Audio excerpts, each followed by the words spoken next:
Welcome to What Not to Do. I'm Kyle Schmidt, and this is episode 25. Love it. We are a quarter of the way to 100, and we're just getting started. I've got the drunk whisperer here with me, Glen Sherman. He's been a firefighter for 28 years and counting, and he owns a sweet cigar shop. Stay tuned. You're going to love our conversation.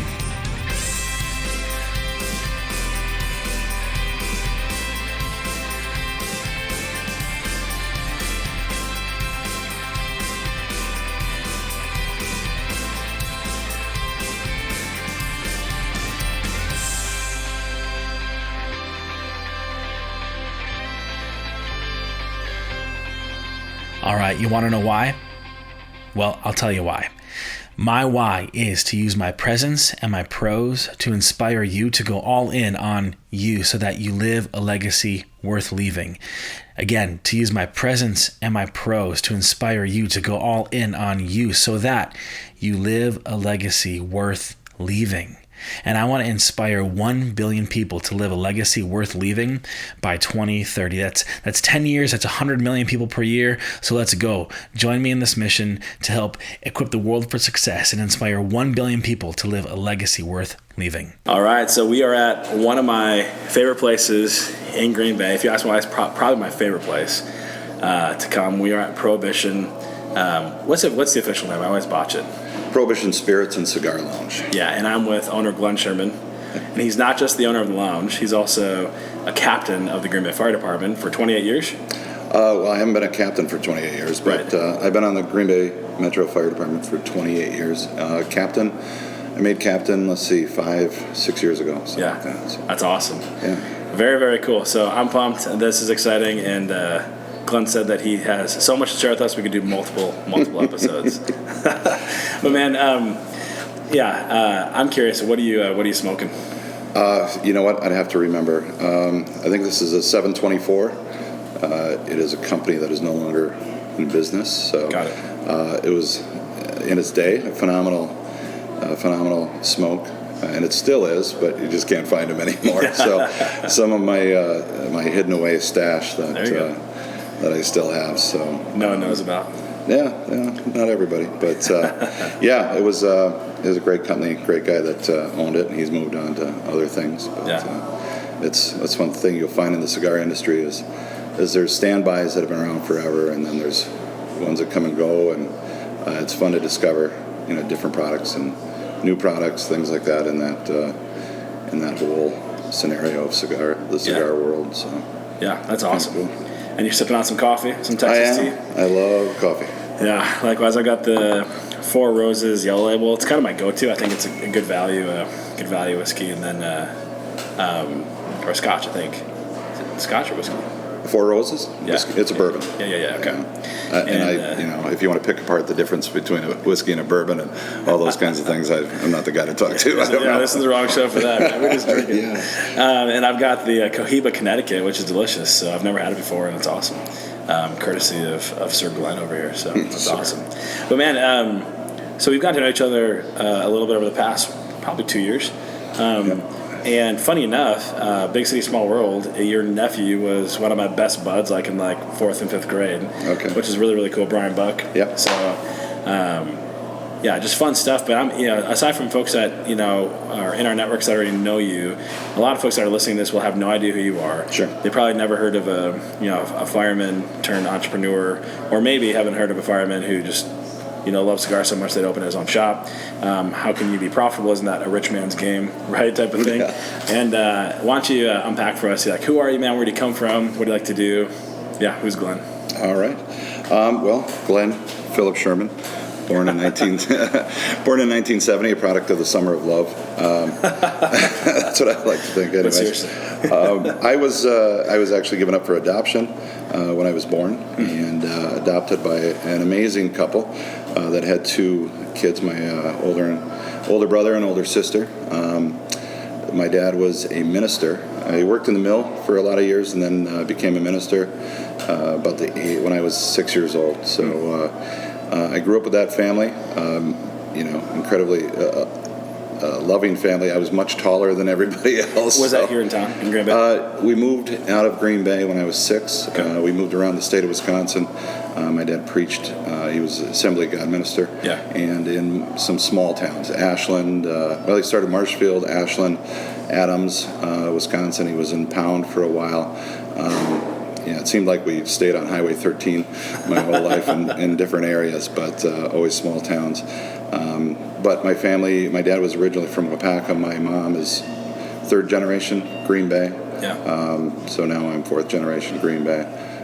Back here now, so That's been awesome. here for a while. But interestingly enough, about 5 years ago, I was contacted by my birth mother. So I've gotten to know her. I have a Cool. little sister. Where does she live She lives in Oshkosh. Okay, cool, not far. So my birth mom and my sister live down there. So I finally have somebody I can pick on because she's a little. I was always the baby of the family for a long time, but now I got somebody to pick on, and I have to share all my stuff with. Did she find you on Facebook, or like how did? So I had no medical records growing up. Being 50 years old, when I got adopted, it's not something that you didn't transfer family medical history. You didn't transfer names. There was none of that.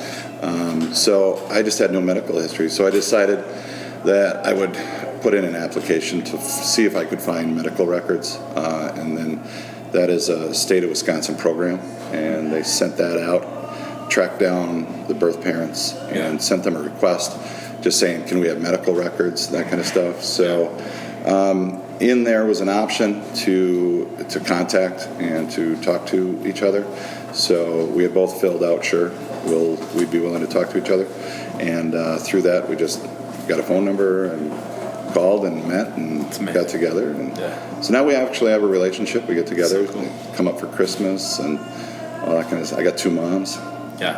Yeah. So was it hard? Was it hard at first, or like to, being given up for adoption? Was it hard at first, or were you kind of like, hey, this is just really cool? Like, what was your take on that? It was always cool.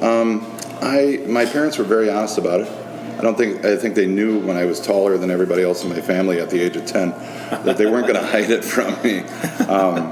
But it was always something that was known. They told me I was chosen, kind of thing. But I never felt different or left out from my biological siblings. So I was raised very well that way, very loving. I never felt a need.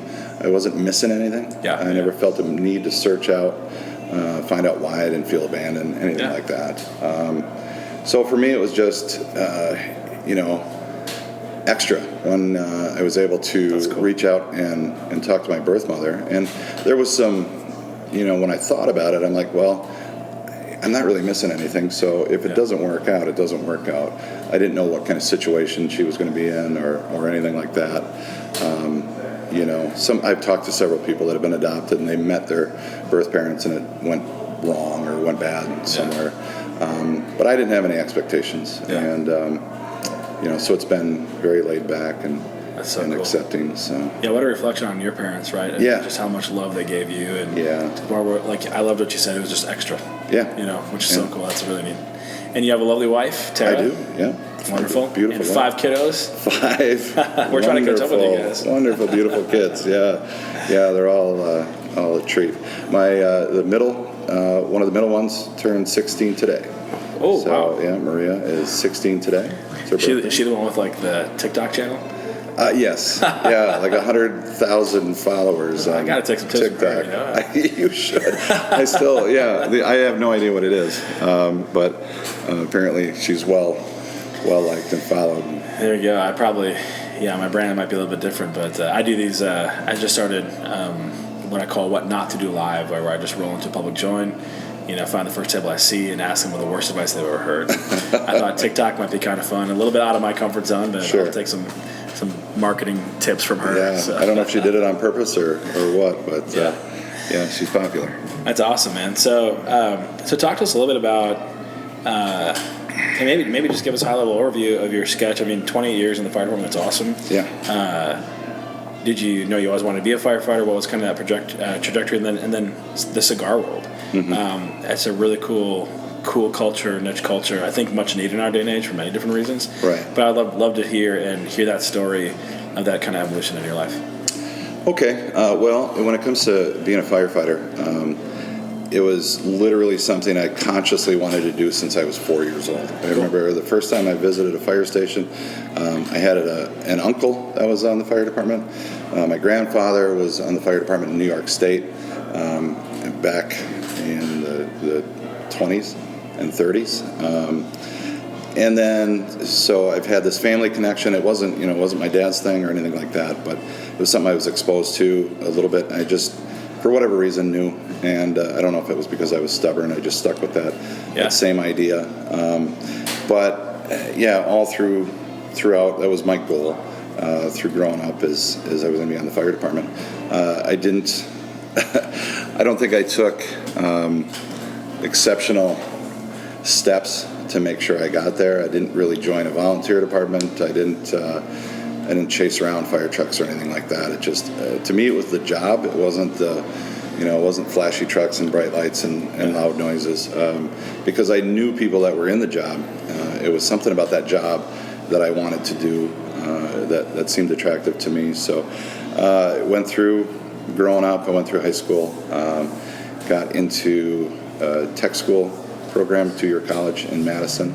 Went to school there and started applying for jobs, and started in Green Bay in 1993, February 2nd of 19, maybe it was 92. I'd have to think. I think it was 1993 is when I got the job in Green Bay. So I worked a couple of years in the Madison area on a small department there, and then came up here, and it just It's something that, and I still love it to this day. I'll be ready to retire when it's time to retire.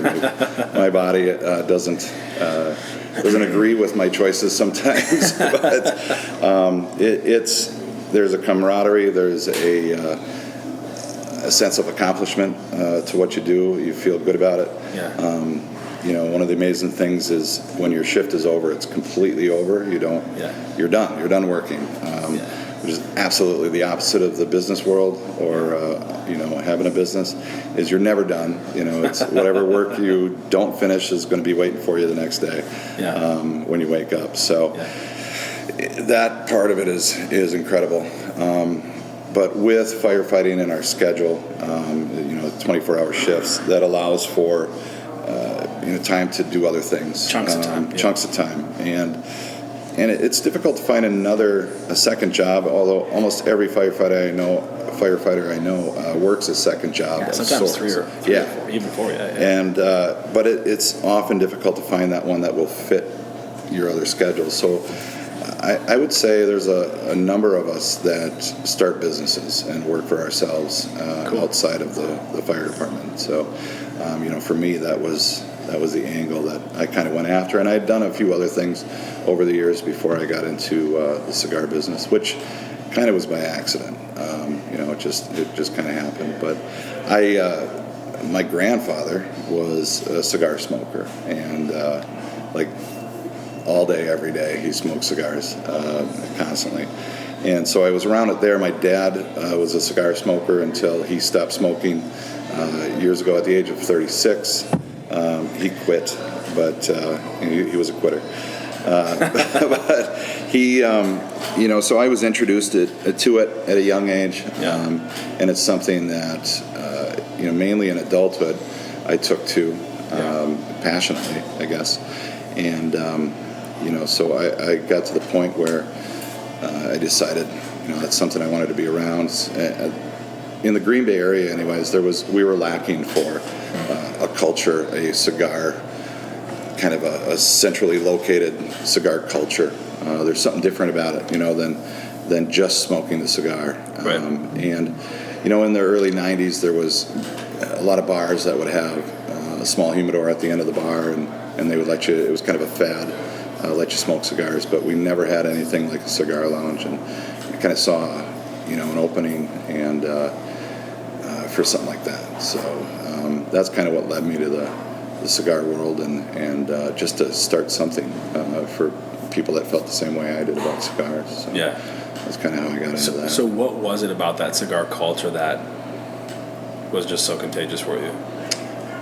It was. You talk about cigar culture. It's less about the cigar itself, I think, than it is about the people involved. Yeah. And again, there's this theme of camaraderie, a group of people that you can share something with, that you all enjoy. And similar to the fire department, there's we all have this main goal and this group mentality about our job, even though we're all completely different people. And I really like that, and I find that in the cigar culture as well.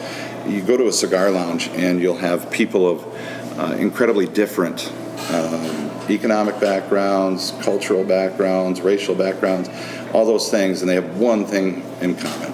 And they get in there and they sit down and they stare at each other for a while, or just ignore each other for a while, but eventually, since it's going to take you an hour and a half or 2 hours to smoke that cigar, they at some point start talking. Someone grunts and exactly. They eventually start talking, and they find the differences in each other, and they explore what each other's about, kind of like what we're doing here.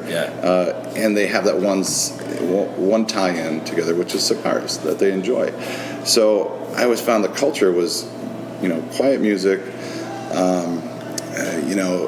comfortable atmosphere, maybe a drink or two, and a cigar, and it was all about conversation, getting to know people. Yeah. And that is so different than just about any other, whether it's a bar or even a coffee shop. Coffee shops, you're in and out kind of quick. Bookstores, anything like that. Those are all quick meetings. Hey, how you doing? My name's this, your name's that.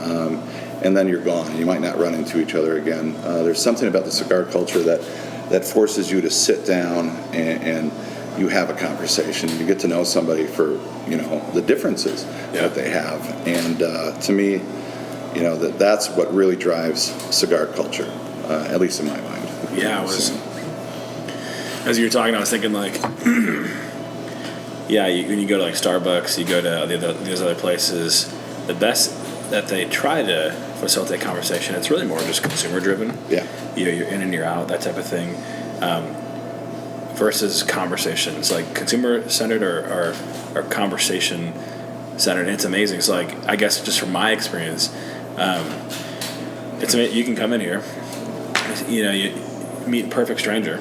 You guys could be on the opposite end of politics and religion and opinions and all that kind of stuff. And you can actually have a civil conversation, and you can agree to disagree, and you can walk out as with a new friend. And it's tell me where else in the world today you can do that, right? Yeah. Without having your head taken off, it's an amazing thing. It's really, really, really unique, and I've shared this with you before. Yeah. We need more of it. Yeah. Well, that face-to-face and that in-person conversation keeps you away from the threats and the all-out anger that you see in social media and things like that, where you can say whatever you want on social media, and you don't have to be concerned about the person because they're not right there, and you're not going to get their reaction. It's only going to be typed, or they hide behind the screen. So being face-to-face brings a civility to any conversation, it seems, and which we're lacking, or in today's world, is that face-to-face contact. And you guys have a special thing too, because Wisconsin had some laws that were eventually passed not too long ago that prohibited smoking in establishments, but you guys are grandfathered in. Yep. Talk to us about that. So it was 2010. 2010, I think, is when 11 was when 10 was when the smoking ban hit. And if you were in business prior to that, and your main business was either cigars or pipes, you could be grandfathered in, so that you could allow smoking in your establishment. And now that's a statewide grandfather clause. So if you have one of those, which we have here, you're allowed to move it anywhere in the state of Wisconsin, really, as long as you can find a building and a place to do it. You have to meet certain ventilation requirements, all that kind of stuff. So you still can't smoke cigarettes in our establishment or any grandfather establishment. It's just for cigars, pipes, and actually hookahs are included in there. not a real popular option in the state of Wisconsin, but it is. Hopefully, it stays that way. Yeah, I don't disagree. But it's grandfathered for that. So we started the business prior to the ban, and it was central to cigars, and so that was 10 years ago. You were on the east side? It was in Alloway, yeah. A little bit smaller shop, right? It was a small kind of members-driven shop. Had odd hours. It was absolutely a hobby. And we talk about starting a business. It's not probably the preferred way to start a business. We had to wing it. I had to invest a substantial amount of funds just to get it going and keep it going, because we knew we had to get up and running to be included in the grandfather clause. So kind of scrambled, man. It took a long time to find a place that was willing to lease to us, knowing what we were going to do. That it was going to be knowing what was coming. And there's certain things to cigar smoking, and the building's going to smell like smoke, and all those things are going to happen. So to find somebody that was willing to lease to us, I looked at buying some buildings. Different things, and we ended up leasing a spot in Alloway. I had a great landlord, and started that place up. And when I say it was a hobby, the reason it was is because myself and my two partners all had full-time jobs, and we couldn't all be there at all hours. So, and at the time, it was a complete startup. Like I said, I was winging it at that time. Didn't have the funds for employees, anything like that, so it had to be us there. So we were open in the evening, just the sales side of it, and then the members lounge at the time was open to anybody that had a key fob. So if you had a key to get in, you could come sit there and comfortable furniture, watch television, talk to each other, do different things. So that's how that was kind of started, and then it grew. Hey, this is Kyle. Well done on your decision today to be great. Those are my kiddos in the background. Hey, if you want more of this kind of content, find me on social media. We'll keep the conversation going. You can hit me up on Instagram, Twitter, Facebook, LinkedIn, at StartWithWNTD. Again, at StartWithWNTD. We'll see you there. So picked up, grew. Yeah. And now you guys have one of the nicer places in the nation. I've been told that, and I try not to brag about it, but but you're kind of a big deal. That's what it sounds like. So I've been just ask Rob. Yeah, we're gonna ask my partner Rob. Sure. He's live. He's on. So I've been all over the country, and I always do the same thing. Anytime I get to a city, is I look up cigar lounges in that city, and I go to them and to check them out. And I used to do that before this place started, and so I get to see these lounges and cigar shops all over the nation. And the same thing happens when people visit Green Bay or any city, and that's part of the cigar culture, is they will immediately look up where's the closest cigar lounge. Yeah, so there's an app for that. Right, there is. Well, there's several actually, but Google works just fine. And so I see these people come in all the time, and they're like, "Hey, we looked you up. I'm from Texas. I'm from wherever," and they'll tell us that quite often. They're like, "This place is amazing. It's got to be one of the best ones in the country. How does nobody, how do you not know about this? And how does a city this small have, something like this?" And so I am told that. I've been to some amazing cigar lounges around the country, and so I don't know if we're all that, but I know that we are unique in what we do. It's quite a blend of high-end comfort and but casual. There's such a casual yet high-end blend here that you don't see in a lot of places. So you get to a bigger city, and you get down to Chicago, and there's Big's Cigar Mansion, and there's Casa Fuente is down there, which is a private club, and they've got 3-4 stories of opulent fixtures, light fixtures, and all that kind of stuff. And so I've been in these places, and one thing, and I'm not trying to knock them because, man, I'm glad there's cigar lounges everywhere, and they're beautiful places. The one thing I notice is people don't converse with each other as much. they're kind of off on their own, and that's one thing I really love about this place is it's comfortable enough for people to feel like they fit in here. And they don't feel like, oh, okay, this is a little too much for me. I'm wearing a baseball cap. Should I even be in here? Kind of thing. Because I have a baseball cap on almost every day. But so to me, that's a great thing about our place. But we still offer, a high-end experience. Yeah, absolutely. With a bit of comfort put in there for everybody. I mean, Green Bay is a working-class town. Yeah. There's no way that we were going to. I wouldn't feel comfortable in a place that was too over the top. So there was, that wasn't going to fit in Green Bay, and I think people from around the country really appreciate how that's set up, or how this place is set up. It's super accessible. Yeah. And you see everyone from maybe a guy's in maybe he just got done working out and he's in gym shorts or some sweatpants. He's going to have a post-workout, meal. And then there's you that has a suit on.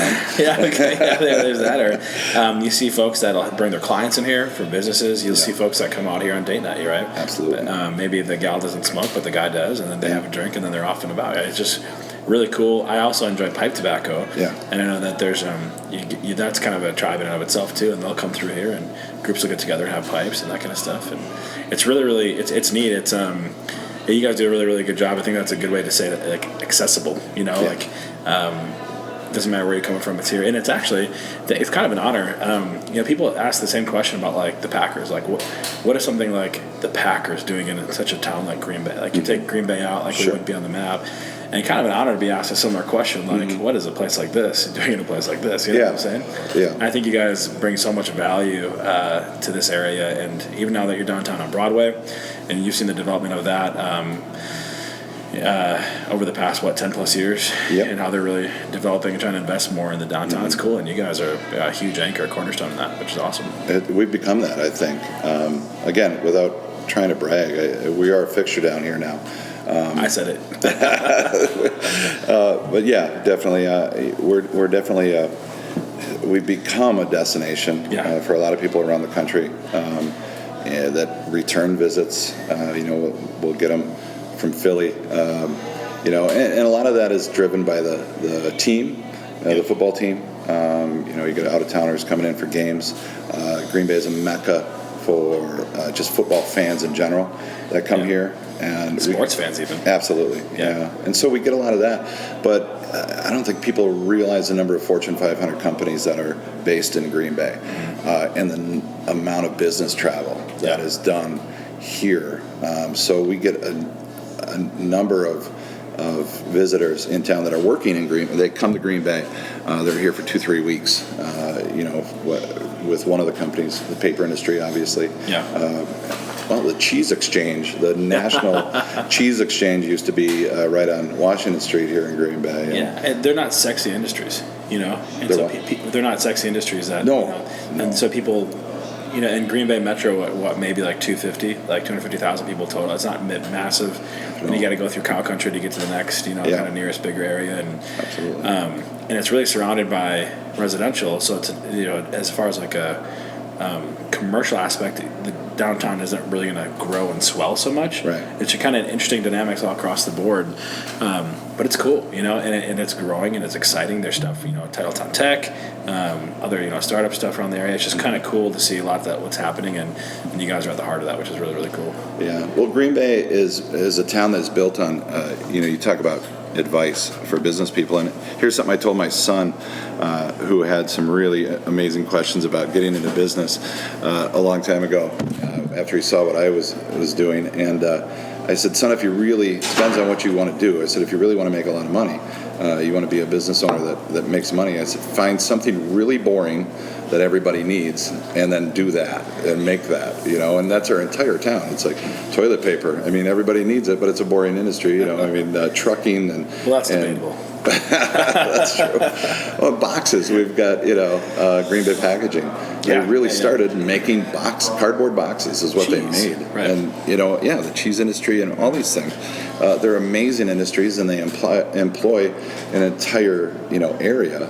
Everybody's employed by these companies, but they're boring, and somebody's a multimillionaire because they started it. Right. I said you might not be super happy or interested in what you're doing, but I said if that's really what you're after is making money, that's one way to do it, I guess. Yeah, for sure. Oh yeah, and yeah, how many folks have become millionaires or billionaires because of that, right? Yeah. They found a need. Yeah. And it's a very basic need. So, Green Bay Metro for 28 years. Mm-hmm. You guys have been. Is this your 10th anniversary for Prohibition? Yes. How would you count it? In July, it'll be our Nice. 10. Yeah. Happy birthday. Actually, the whole business itself started with two guys that went around to functions and sold cigars at different festivals and parties and functions. The laws were a little different on how you could sell back then. And so that's where the business started. I bought in back in 2009, and that's when we started the actual storefront. And then it's kind of interesting looking back at it. The storefront itself was set up. Everything I set up seems to mimic the fire department because there's 3 different shifts on a fire department, and I started this business with 2 other guys so that we'd have 3 people to work. Every day there would be one of us there, and then it would all take turns, A, B, and C, basically. And then at the point we were ready to grow and become Prohibition, because prior to that it was Titletown Tobacco. And when we became Prohibition, I bought out the other 2 partners and brought in 2 new partners. The 2 that I had before, not necessarily interested in the scope of the business plan, and so I brought in 2 more, and I brought in one right away, and we set up shop and we started talking, and I said, I really think we need a 3rd partner. And he wasn't sure why, and I said, well, I just explained to him, I need, one of us has to be here, and it works the best if there's 3.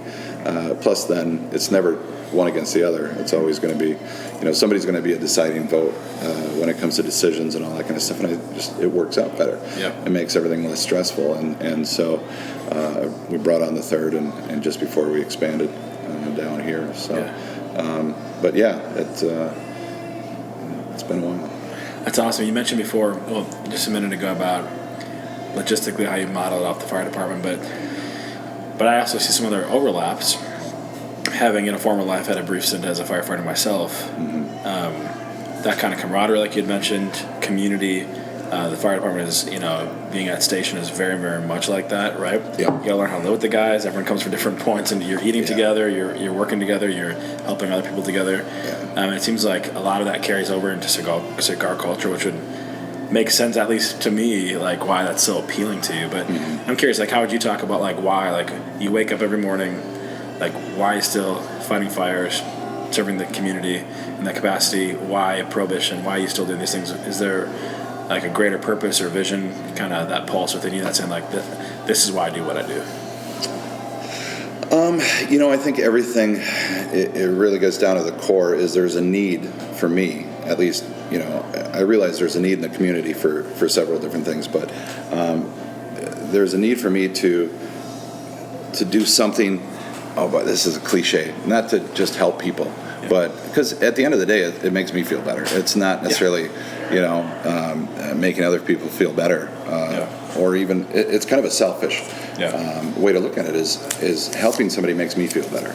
And that's anything I do. Well, if you feel better when you're done, that's great. Why won't you do that? What's that? Why not do that? Right. Right. And but there's other things. I guess firefighting is for me something especially as a full-time working at it, it provides a salary. I can raise my family. I've missed a lot of holidays, a lot of events, but I'm still there more than I think a lot of people get a chance to be for my kids. And I have a pension. So there's some practical benefits to that job. Like whether it's teaching, whether it's picking up garbage, whether it's cutting trees for the Parks Department. All those things have a practical benefit, and they all serve the community, and they all help people really. And but on top of that, it provides a living for me and my family, and a retirement plan for myself, and that's really the practical side of it is, you know, why do I still do it? You know, I still enjoy helping people, but I still do it because I got to get to a certain age before I can collect a pension. I mean, that's, in all honesty, there's so many days that my body tells me, you know, you can't do this anymore. Yeah, your kids have a wonderful nickname for you. What's that? You have to remind me. Deadpool. What's it? Deadpool. Oh, Deadpool. Yeah, I have been hurt a number of times. They do. Yeah, they call me Deadpool because I don't seem to die. That's a very morbid direction that we're taking. Can't kill him. No, I almost lost my leg. I figured it out the other day. I've had 21 surgeries. Wow. And yeah, I will. And the guys will pick on me all the time at work because it comes up. I broke my back a few years ago, falling off a roof. You know, at work, and so there are consequences to doing what we do, and I don't always pay attention to them. But then there's a reason that we retire younger. You know, it is one, you just can't continue to do this forever effectively. Yeah. The city of Green Bay is amazing. They provide some of the best services to their citizens, whether people complain about it or not. It really is a high quality. It's got to be one of the best in the state and probably the nation. Phenomenal group of people, and that goes for DPW, our street department, our parks department, all of these departments. It's very top notch group of people, and that's awesome. And I think they appreciate their jobs. I mean, and most of them do. So, going back to what you said about doing it because you enjoy doing it, I think it's like this kind of interesting thing in life. Like when other people come to enjoy what we really enjoy, like it makes it all the better. You know what I'm saying? Yeah. And like, yeah, it's just neat to see, like, you know, you had some family members that you saw that really enjoyed helping other people. You probably saw some of the flexibility in that schedule. Yeah. It all appealed to you. It made sense. It made a way that you could provide for your family, all kind of stuff. And then because of the schedule, like you mentioned, a lot of guys in the department do this. They'll have another job, right, or two extra jobs because they can, so you can build a business. And then something else that you love, something that you're passionate about, that started as a hobby, now it's actually a business. Yeah.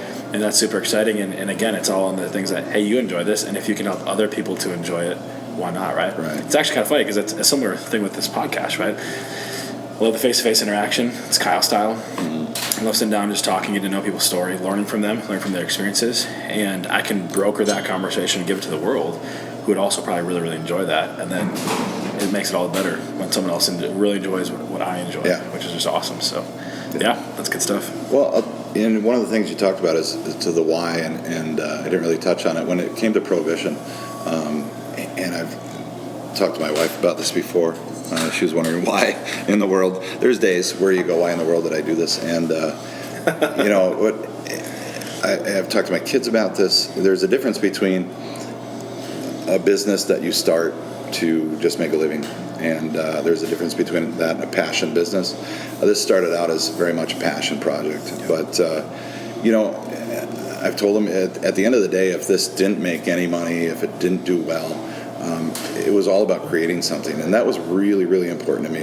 And I thought about it for a long, long time. I always wanted to create something, and and at least now I can say I did that.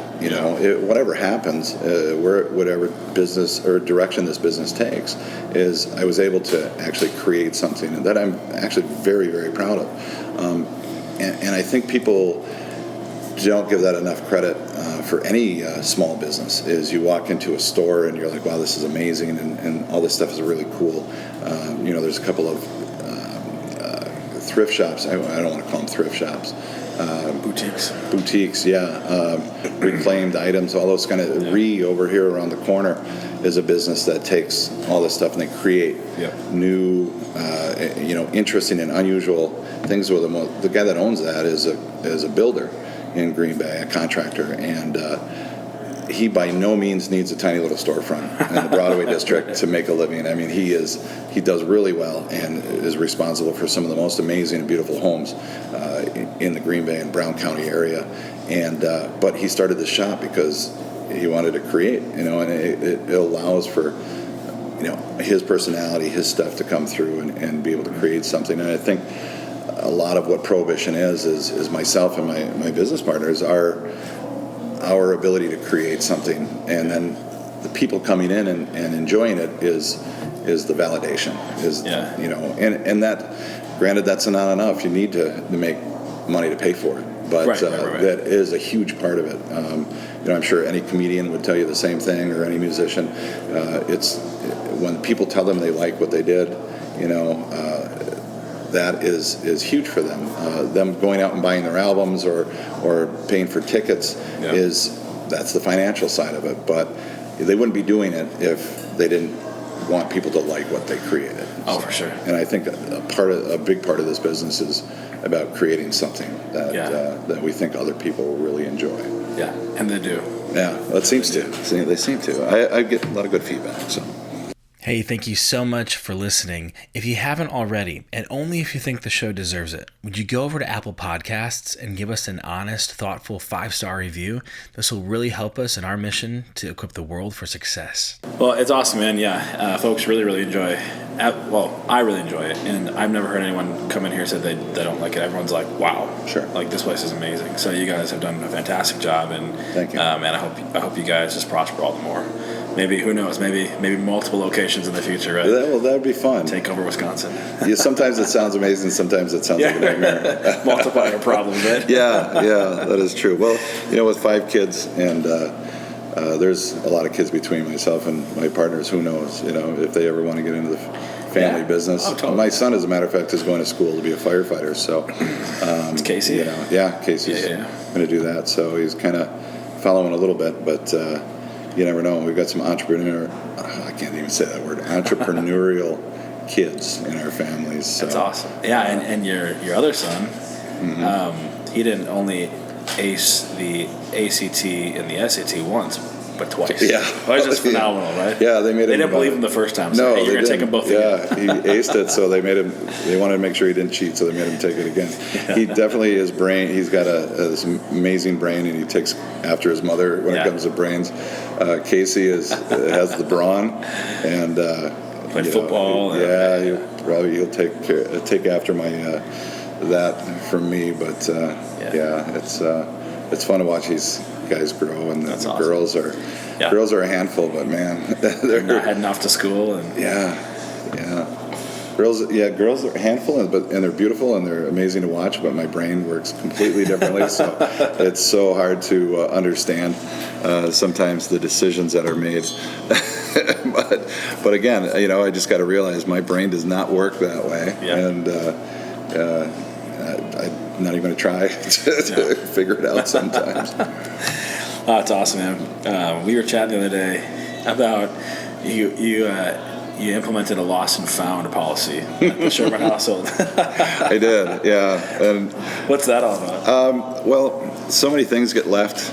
It's so bad on my part because being on the fire department, like literally my entire adult life, it's so regimented and everything has its place. Just for safety concern, I mean, we have to know where everything is, right? So if you're on a fire call, an EMS call, whatever, you have to know where all your equipment is. So everything gets put back in the exact right place, and that's the same for the fire station. Everything, as soon as it gets used, when you're done with it, you put it back. And in the right way. Right, in the proper way, and you clean it. And so to be in a house with 5 kids, and that is not the normal thing. And I keep forgetting that I'm not normal. I keep thinking I'm normal, but I'm just not.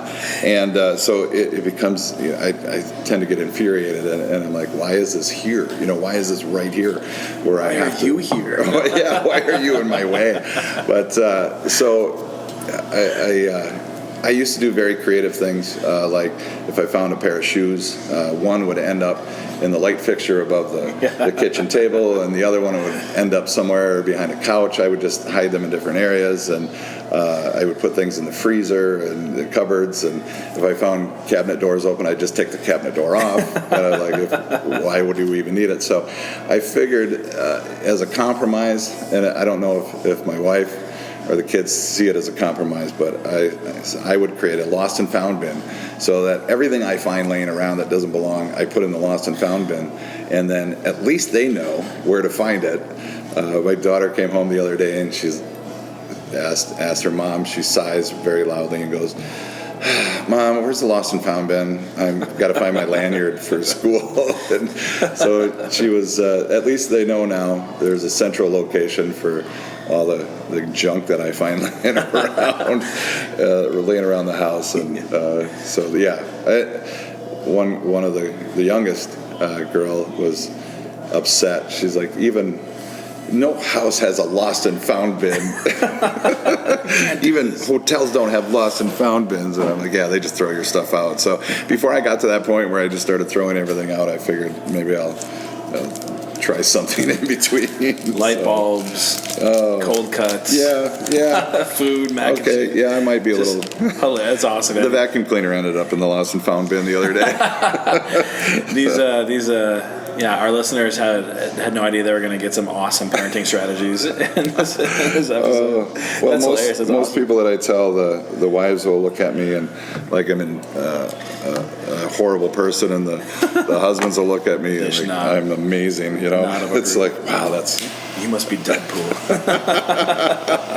Yeah, but it's fun. It's a learning experience. So we got married a year and a half ago, so we have a combined family, and that's a challenge for anybody. So I think, that's been some interesting growing pains there. I don't even know if I'd call them pains, just learning about each other. I had 2 boys, and she had 3 girls, and so I lived for 10 years. It was me and the boys, and that's just how it was. And my boys are pretty used to me, so they knew how things went. And so for me, my space was really just my space, and now I'm sharing my space with everybody. And so it's an adjustment, that you have to get used to. I'd like to think that we get used to it through humor. We try and deal with this stuff using humor instead of anger. I'd rather use humor. Even if I do get angry, it's probably best to make a joke about it. But yeah, it's provided some fun times, some stressful times. And I've got our walk-in closet has become a community area where everybody gets ready, and all of a sudden I'm like, okay, I got to get ready for work. And privacy. I don't know how this came about, but it's like, yeah. So I don't know. Aside from building a separate house, I don't. I'm not really going to change much. And then we'll have grandkids, and it'll be we'll have a house. We've got a very conducive house for that, for people to come and gather. So awesome. I don't think that's going to stop. So no. I got a cigar lounge I go hide at. So. Yeah, I love it. Well, even that reminds me of just the fire department. Like, people come in, they drop in, even folks, from other shifts, swinging on in. And it's very much a communal thing. Mm-hmm. It's really cool to see that kind of that common denominator throughout the various aspects of your life, whether it's personally, professionally here at the lounge. It's just cool, and we need more of that, right? In our day and age, it's like families don't eat together anymore. They don't talk. They're buried in their phones, all that kind of stuff. And it's just like, technology is a great thing. It's a gift. Yeah. But it's kind of like money. It's a terrific servant, but a terrible master. Sure. And we need more of that kind of face-to-face communal stuff. And yeah. Absolutely. Well, so as you're looking back over the course of your career, the fire department, building a business, you've had some great successes, and you wouldn't have done that if you made all wrong decisions. Sure. So our listeners are curious. I'm curious. What are a few things when you kind of look back? What are a few things, a few decisions that you made that were just really, really good decisions that you would unashamedly be like, "Hey, bud, you should go do this"? Sure.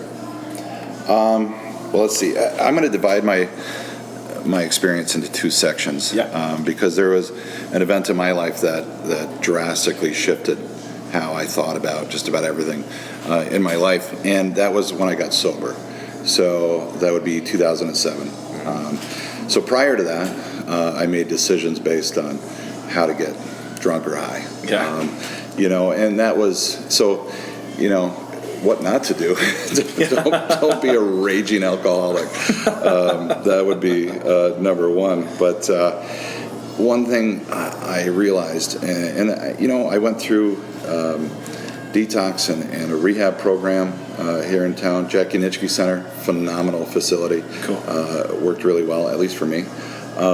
So I went through all those things. I'm part of the AA community. To this day, it's been 13 years. That's awesome. But congratulations. Thank you. Yeah. One thing that so going through all that, you're forced to re-examine your life. And I was an active drinker since 14 years old. And so a lot of what happens is you become that person, is you stop developing, you stop really looking at anything, you don't introspect because you really don't like yourself and who you become, and you don't look to change anything, and you don't look at any of that stuff. So when I did get sober, I was forced to look back at my life and the choices I had made. And one thing I realized is I didn't listen to anybody. I had it figured out at age 14, and that was all there was going to be. I wasn't going to take advice. Nobody was going to tell me what to do. And that is a huge thing that I learned in sobriety, is that you have to ask for help. You have to ask for advice. You have to listen to other people and watch what they do and learn from that. And so for me, if I had to advise anybody or tell people what to do, I would start with listen to what other people have to say.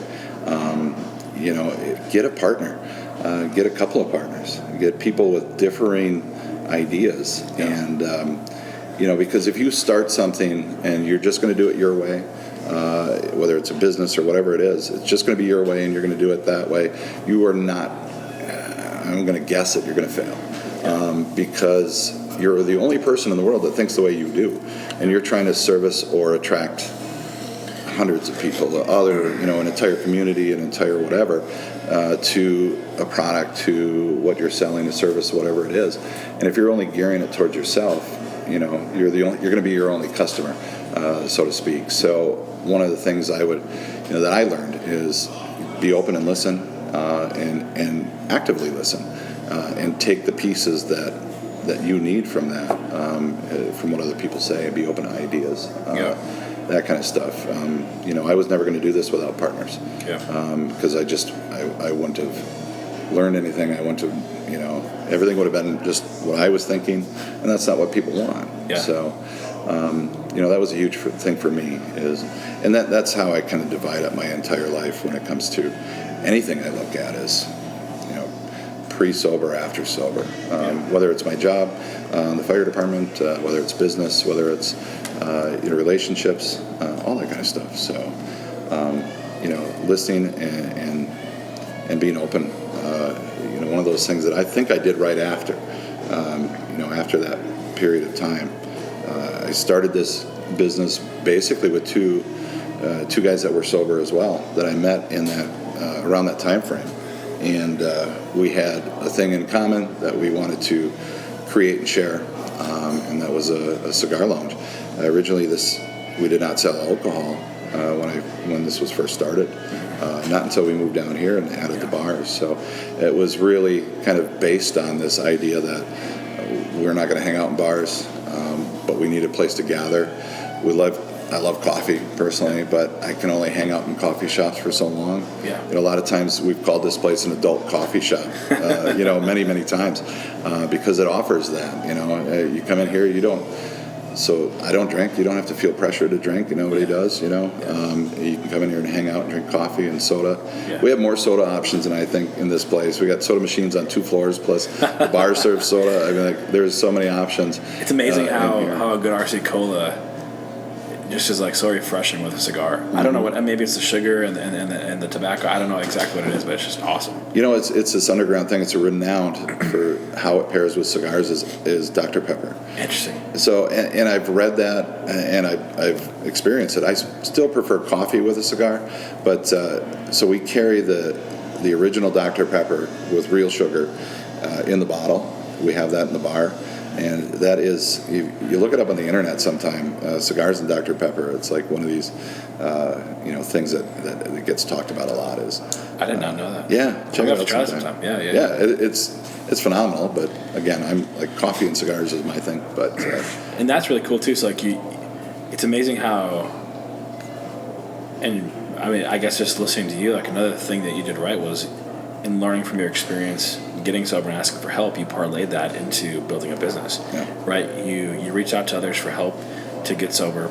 In a sense, you had partners in that journey to become sober and stay that way. Yep. And you said, hey, maybe all of life is like this. Yeah. I'm going to start a business. I look at all that I've learned here. Right. I'm not going to reinvent the wheel. Let's get some partners and use those same principles and apply them here. Have you thought about that? Absolutely. Yeah. That's awesome. Yeah, everything, and I almost everything I do. If I spend time thinking about every step I'm going to take, which I should, and I don't always do that. Sometimes I make decisions based on nothing but what pops into my head. If I think about it, it all kind of stems from what I've learned since 2007 is and that goes into how I make decisions. Yeah. But I look at this business and I'm horrible with numbers. Anybody that knows me knows I can't count. I'm not a big fan of paying attention. I can't pay attention to money. I'm horrible at it. Yeah. So I needed a partner when this really started rolling as a business and we realized people are interested in this and spending money here. I'm like that. Luke's in charge of that. I mean, I'm horrible. I cannot, keep that at the forefront, and I can't pay attention to it and what our bottom line is and all that kind of stuff. I'm just bad at it. Rob has this, my other partner, he has this sense of caution and practicality that he brings. So when Luke and I sit down and we're like, oh yeah, let's put a 5-story viewing deck on top of our cigar lounge because that'd be really cool. Rob will go, that's going to cost $15 million and absolutely nobody's going to use it. Couple cohibas later, we're fine, right? Yeah, he brings a sense of practicality to our decision making, awesome. and so for me, I needed help in those areas. I could have opened a place where people can come and hang out, but all the money would have been lost, and who knows how taxes would have gotten done. Yeah. It's or not gotten done. Right, not gotten done. So I learned that in what I went through is that I need those other people because I'm not a complete whole genius about any of this stuff, and I needed to complete myself in this business plan with certain people. And the same goes for relationships. It's important, in your family to realize that you bring certain things to the table and somebody else brings other things to the table that you don't possess. And not to be stubborn and feel like that doesn't put me down. The fact that I'm not good at certain things does not make me any less. Yeah. And as long as I don't feel that way, I'm ahead of the game. Yeah. Well, I mean, it would seem to me that life is pretty miserable if we only focused on trying to do things we were terrible at, And it's not to say that we can't find ways we can improve, right? Right. But if that's where we spend our whole time, I mean, that'd be miserable. We have gifts and talents and abilities, and we should seek to maximize those. And exactly like you did, find a handful of others, partners, folks that can help with other strengths that are complementary to bring about the vision. Mm-hmm. There's a really good business book it's called Traction. Have you ever heard of it? No. Gene Wickman, I think. He talks about this idea between the differences between a visionary and an integrator. So both from a leadership capacity, the visionary is exactly that, and then the integrator is the practical. Let's go execute this. Mm-hmm. And from a leadership perspective, you need both. And it's kind of what you're explaining, some of the different dynamics. You have that vision, but you're not the money guy, right? Luke's the money guy. He's the integrator there. Rob's he brings that earthy wisdom kind of component, the things, and together, you guys hit on everything that you need to actually bring it from concept to reality, which is really cool. Yeah. So play on all your strengths, wheel them together, and you guys are seeing some good success, which is awesome. I like to think so, yeah. All right, I want to know, who's next? Who do you want to hear on what not to do? Which entrepreneur, which leader, which public figure in your network do you want to hear on the show? Maybe it's you. Maybe you need to be here. So let's connect me with whomever, and we'll sit down for coffee, a beer, or even a cigar, and together equip the world for success. But I'm going to go ahead and roll the dice here and say that, you probably had some failures along the way. Yeah. You're human, right? We make mistakes, and while you've seen success, even just what you've already shared about your successes, you showed how you've improved upon some failures that you've had. So, as you're looking back over the course of your career, what's 1, 2, 3 things that kind of come to the top of mind, as far as just like failures in your life? We're not looking for trade secrets, not looking for dirty laundry. Keep the skeletons in the closet, please. But things that you would readily counsel your sons, someone wanting to start out in business, say, hey, don't do this. Sure. Well, I'll go back to my number one: do not be a raging alcoholic. I had some experience in a bar years ago, and being part of it, and I was an active alcoholic at the time, and that did not work out at all. I mean, that was a horrible thing to be involved with, for me anyways, not for anybody or everybody, but that's a practical thing, and I'm going to guess that 99% of your listeners aren't going to receive anything from that message. But what I tell my kids, what I tell just about anybody, and the guys I work with on the fire department will reiterate this over and over again, is you have to have a plan. And that's a mistake that I made early on, especially in this business. Prior to this, I did some property management. I owned some rentals, things like that. And, for me, that was one of those things. And it was a great experience in the end. But, I bought my first house. I was 21 years old. It was upper and lower duplex, an old house. And from there, I bought another house and, kind of followed that plan of buying and leasing. And that was great. The best thing I did was, and this was pure luck, is I sold before the crash, everything. So luckily I got out of that. And that was, if I think about it, pure luck. I was fed up with renters and all that kind of stuff. But you weren't timing the market. You weren't anticipating the crash. Not at all. I'm done with people. No, I looked like a genius, but that was not the case. And no one needs to know. No, well now they know. But no, having a plan. So when I started this cigar venture, and part of it wasn't necessarily anything I could do about it, because I had to speed up the process and get going. Otherwise, it wasn't going to exist. And because there is a ban. But there was a lot of mistakes made because I didn't have a concrete plan set up. I'm like, okay, let's find a spot. I got some money. Let's buy some furniture, and we'll start selling cigars. No real knowledge of retail, no real knowledge of point-of-sale systems. There's so much involved that I just didn't know anything about. And we were just winging it and getting it going. And now I'm glad I did, but, looking back, that was a big failure as far as that goes, is we stumbled along for 3 years because I didn't do my due diligence. I didn't look into things, didn't look for advice. I didn't look, I didn't read about what are the steps I need to do. It's just like, all right, let's get this done. And I see a lot of businesses that start that way.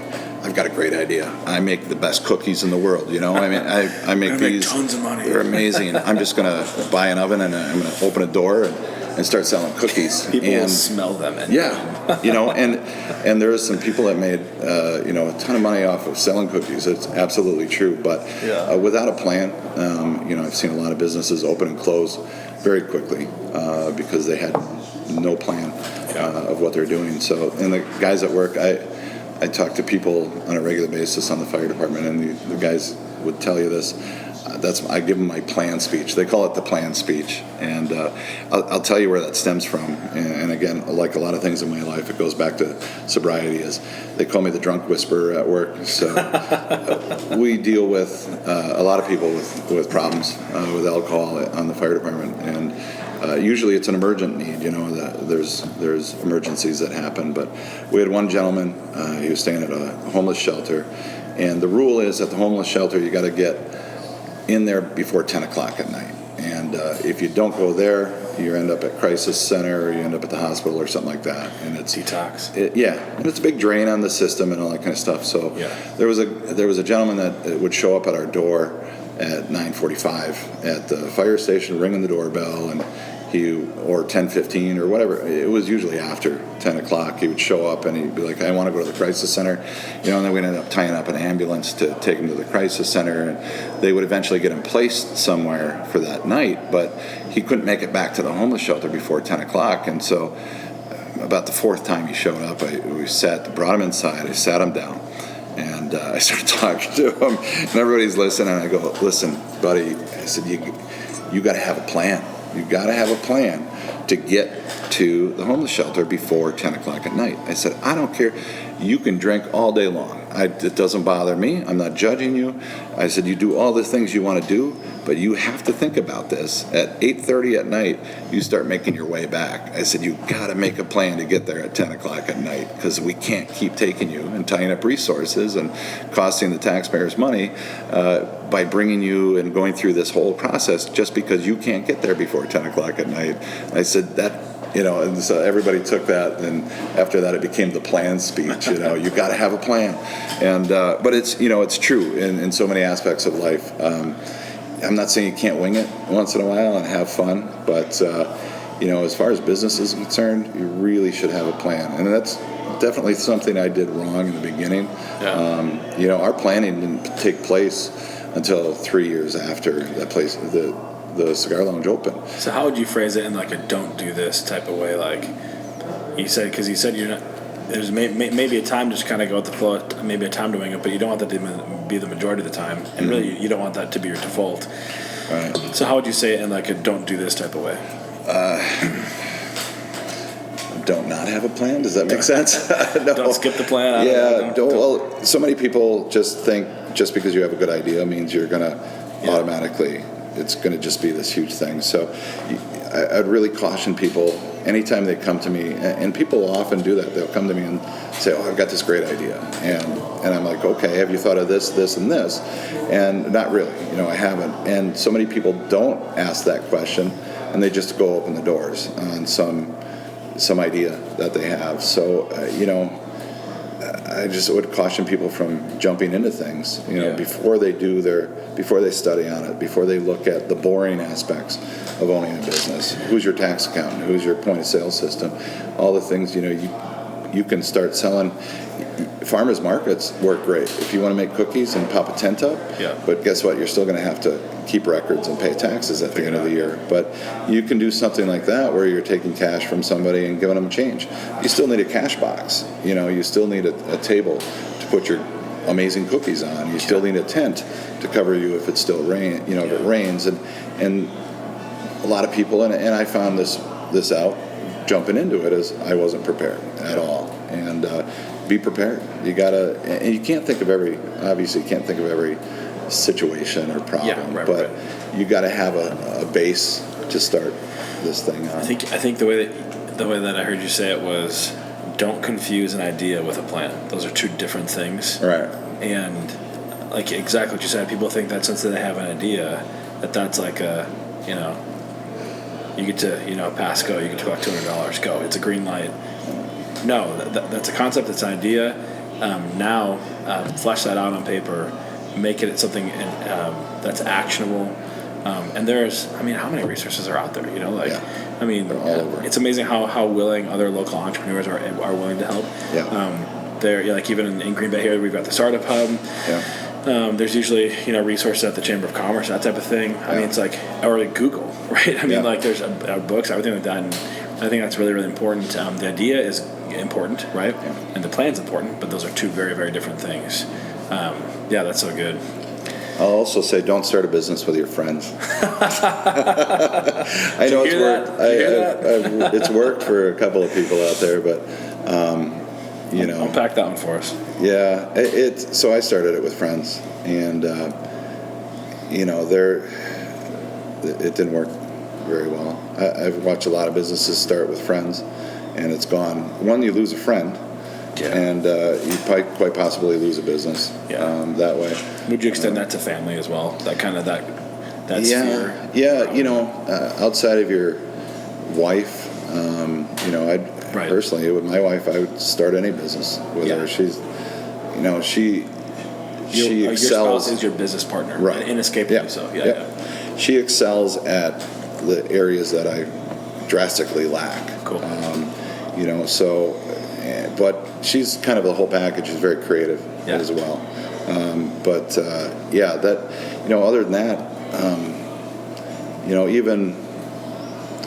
even extended family is difficult. It's not impossible. I mean, I've seen businesses go both ways. I've seen the second generation take over for the first, and the thing expands and booms. They've often got some good ideas and things like that. But I think sometimes with family, if you start a business with family, you're bound to them, so you have to make it work. When you start a business with friends, as soon as you get pissed off at them, then you're like, screw it, the business is over, or you just, resentment grows. At least with family, you've got it in your head that you have to make this work. Family name, family legacy, that type of thing. There's that deeper bond there, kind of wrapped up. But whereas friends, you might have competing legacies, at stake, competing ideas and interests that maybe don't always come to the surface of the table. And maybe it's in that partnership with friends. Everyone's so well intentioned. Everyone thinks, hey, this is gonna be great, and things start to bubble up later. Sure. And you realize, oh man, we are not on the same page. Yeah, that's really interesting. It seems like it'd be the attraction to wanting to start something with friends would be comfort, familiarity, but it's amazing. I think Robert Greene has a few books. He's got one on like human nature. I think another one called The 48 Laws of Power. And he kind of sketches out stories from history to where like those kind of relational dynamics they don't always end very well. Brutus, the type of thing. That's really, really good wisdom. Don't be a raging alcoholic. Don't confuse an idea with a plan, and don't start a business with friends. Yeah, that's interesting too. And even on the idea of not being a raging alcoholic, your alcohol doesn't have to be alcohol, right? I mean, it could be something else. It could be whatever, whether it actually physically inebriates you or mentally or emotionally or something like that. There's a kind of a deeper principle there to where it's like you can find yourself in a very unhappy place in life. Sure. With this, this deep addiction that you have a hard time getting out of it, and you need to get out of it, whatever it might be. And that can consume your life and destroy a lot of things. And so I think it's good, sometimes you think don't be an alcoholic. Well, I don't drink alcohol. But there's other things that if we're not careful on that deeper principle at play that we can fall victim to. That's interesting. Okay, man, so looking back, if you'd given the chance, like how would you counsel a younger Glenn to do things differently, or even your sons, like let's say they wanted to carry on the family business, or let's just say they had another business idea, an unsexy, business idea, whatever it might be, and how much you counsel them to go about things in a way that, they would, follow in the ways that you did right, but then also help to avoid some of the failures that you made along the way, assuming you don't want them to needlessly suffer. Right. I've told them several times, and I would tell anybody, have a backup plan. Mine was having a full-time job. It's a lot of work, and it's difficult to, right now I basically have two full-time jobs. But if everything here goes away and the business doesn't make it, which, let's face it, 2%, what is the success rate of a small business is, 2%? 20% make it 2 years, and then only 2% after that. Well, that's because most of them start with friends. So. Right. Yeah, exactly. Friends and raging alcoholics. But no, I mean, don't put all your. This is a cliche. Don't put all your eggs in one basket, kind of thing. I mean, it's great, especially if you're starting a passion business. Is you've got to have something there. Yeah. If that falls flat on its face. So a backup plan is a great thing to have. With that, don't be afraid, to follow, what you're dreaming about or what you're passionate about, and do something with it. As long as you do your research and you look into things and do it smartly and practically, you can follow that passion. I can't tell you how many people, including my accountant, that when I first got into this, they're like, "What are you talking? What do you mean? I don't understand a business that would sell cigars. How is that even?" I would, my accountant, who was incredible success at what he did and owned his own business and all this kind of stuff, said, "Well, I would advise anybody against doing what you're doing. If they came and asked me, I would tell them, don't do that, because in my mind, who buys cigars? I mean, who even wants that?" Get them cheaper online, smoke them at your house, whatever. Right. Yeah. And so, but to still follow something like that was, that was my passion. And I wasn't, I listened to him, but I also realized, okay, I can still do this. There is a business just down the street from us here on Broadway that's starting up, and they got financially back. Snails. They are growing snails. It's a snail farm, an indoor snail farm.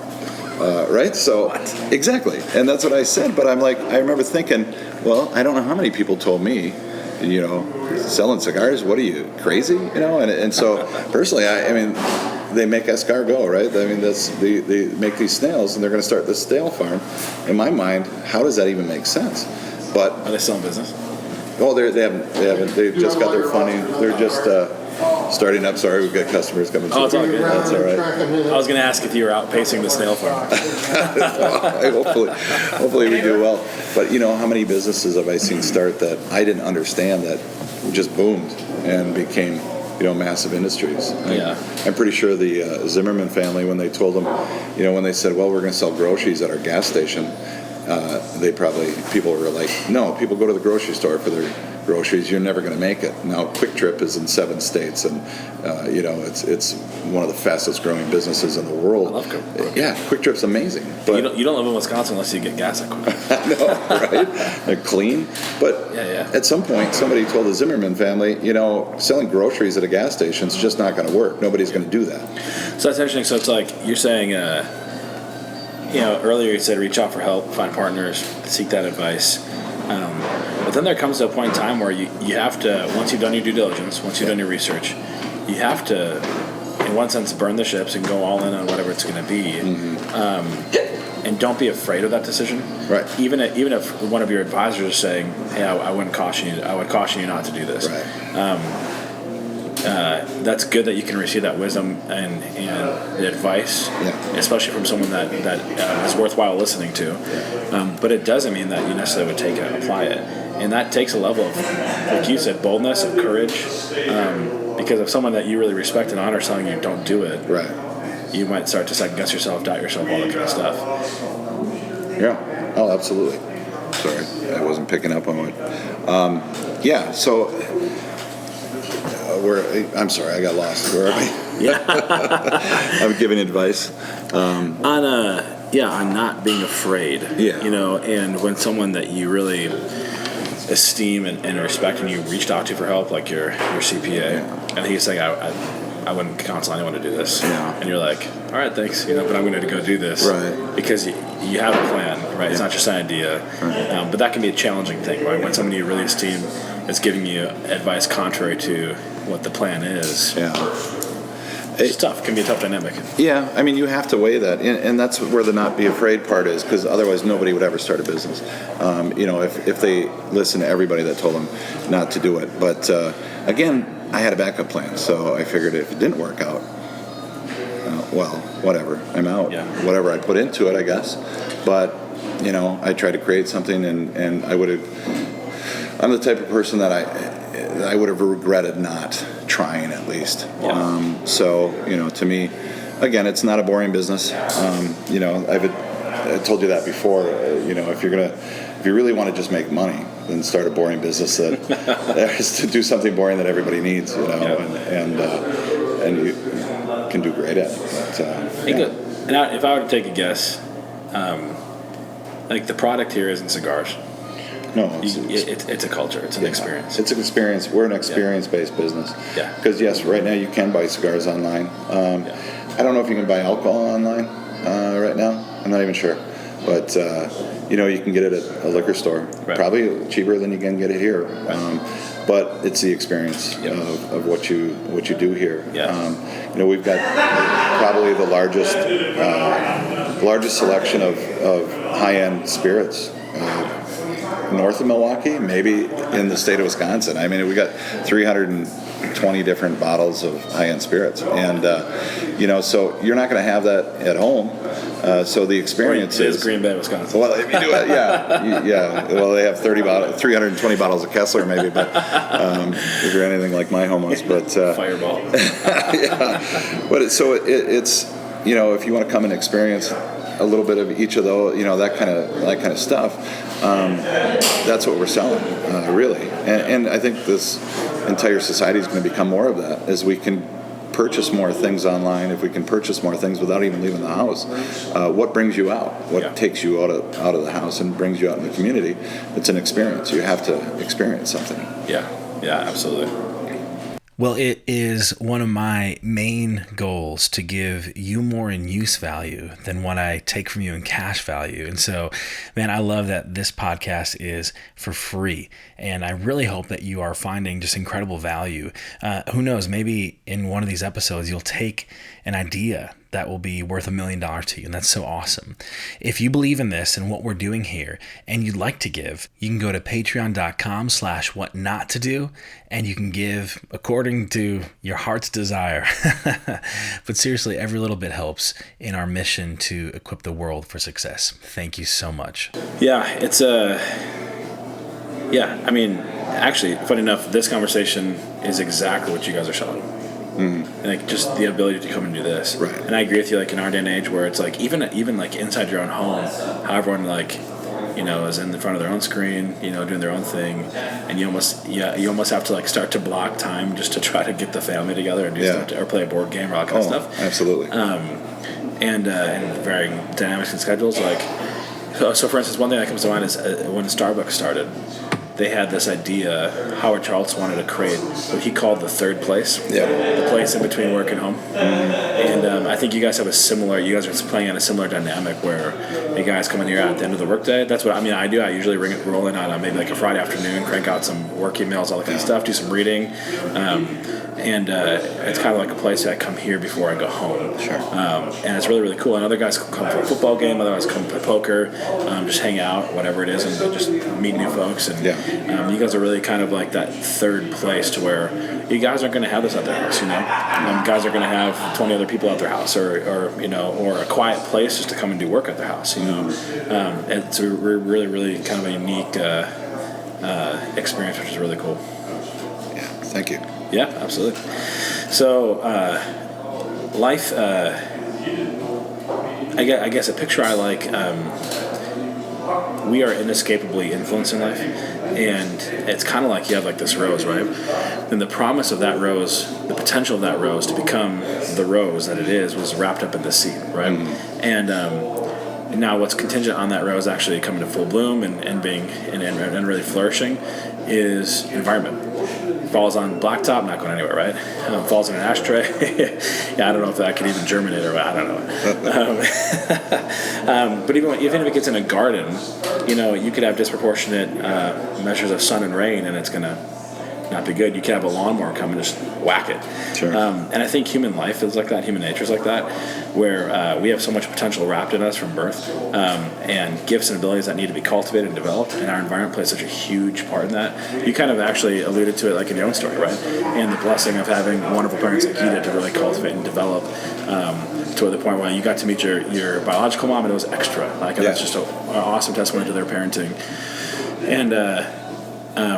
And people play a huge part in that environment. And so I'm curious for you, who in your life, as you're looking back over the course of it, and probably several folks, but who kind of sticks out above the rest as far as like, you wouldn't be who you are today, you wouldn't have the success, the man you are today, without this person. You take them out of the equation and you're something completely different.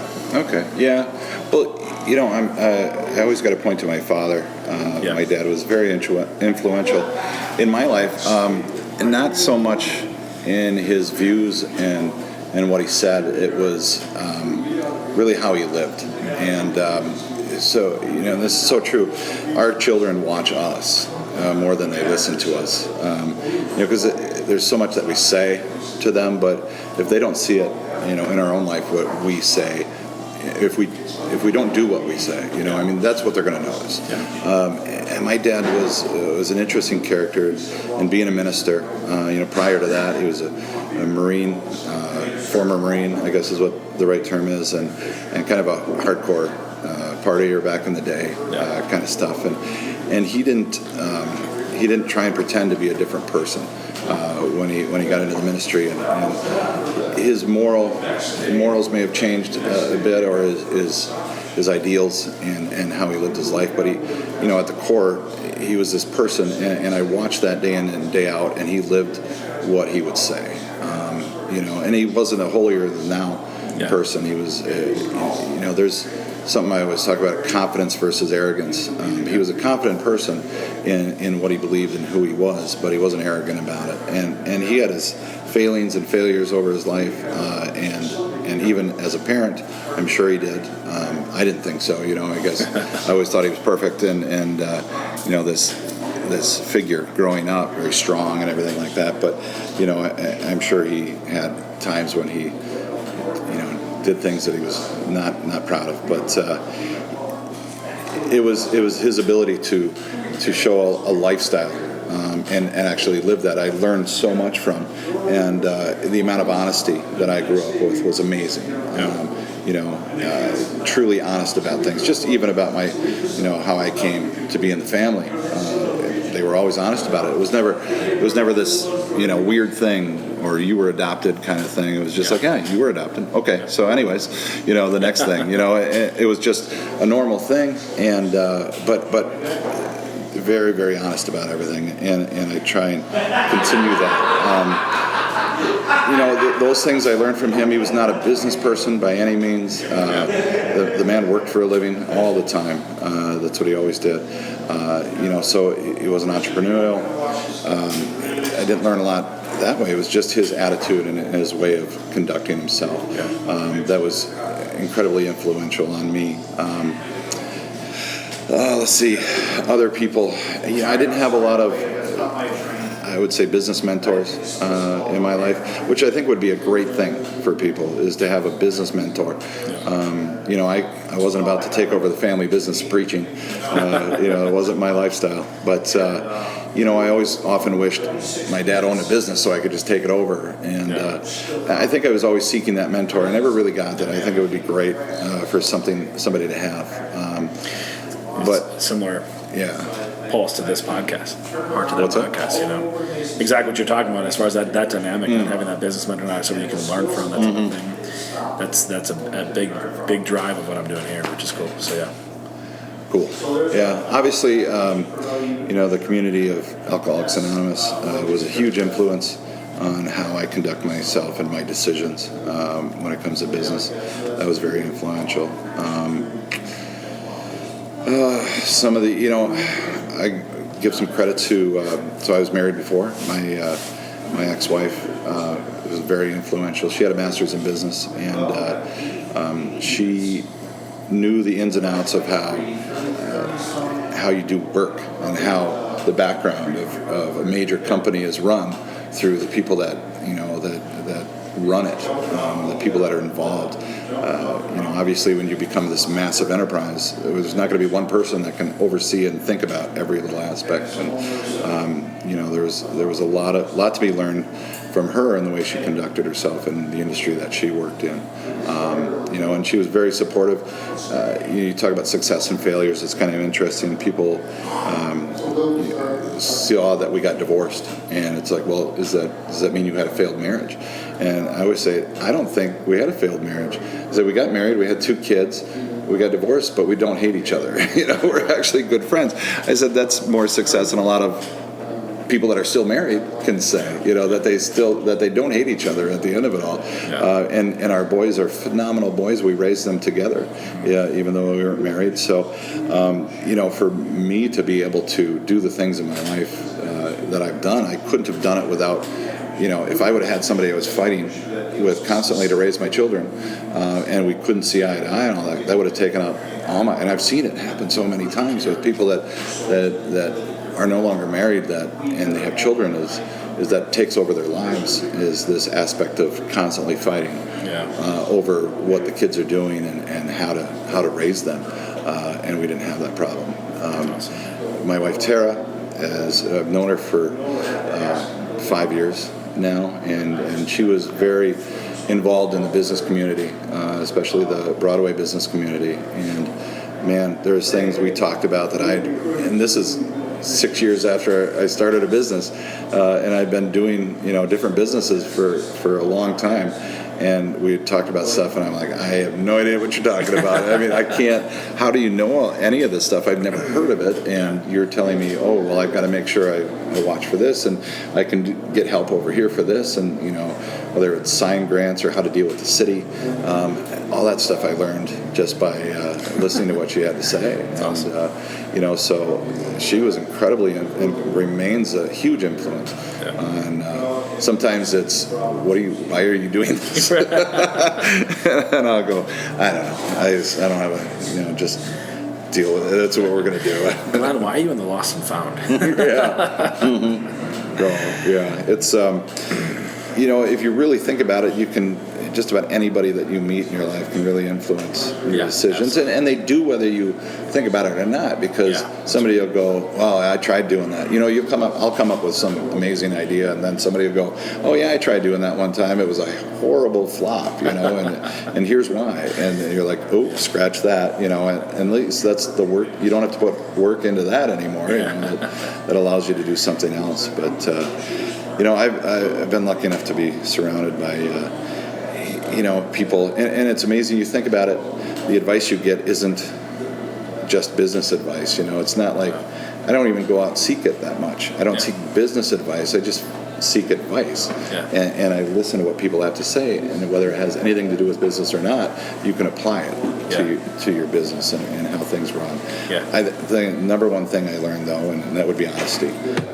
You are never going to get ahead unless you're honest. I mean, I get the stereotype that people often get of the slimy business guy, and he's always trying to, stab somebody in the back so he can get ahead. And it happens, but none of those people get ahead. They really don't. Short-term strategy. Yeah, you really got to be honest about what you're doing, and especially if you're selling stuff, you got to be honest about what you're selling. Yeah.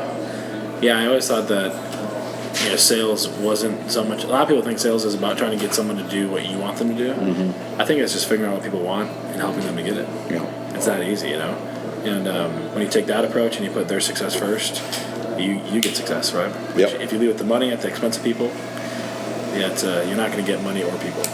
We've had discussions before where we'll talk about trying to.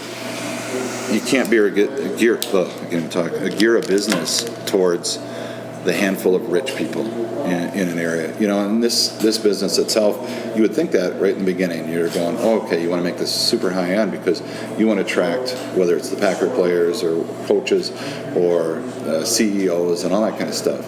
And it's like, well, that'd be great if they came here and wanted to spend money, and they do. But I'm like, that CEO, that incredibly wealthy person, can only smoke one cigar at a time.